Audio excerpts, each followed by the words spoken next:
Sziasztok, srácok és lányok! Mai videóban látjátok, ezt a Lego figurát fogjuk megnézni. Ennek mi is a neve? Csont Király, hogyha jól emlékszem.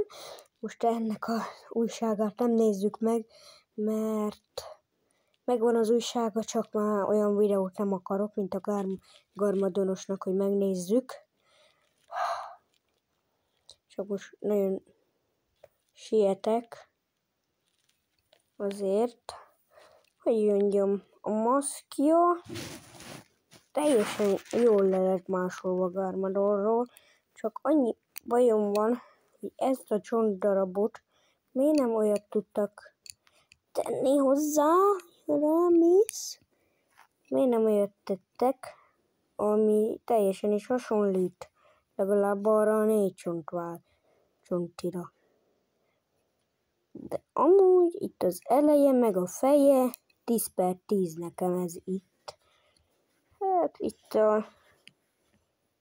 itt ez nekem egy 10/9 lenne. És hát ez a Lego figura ennyi is, mert hát, ahogy látjátok, ennyi. Hát nagyon jól megmondtam. És sziasztok!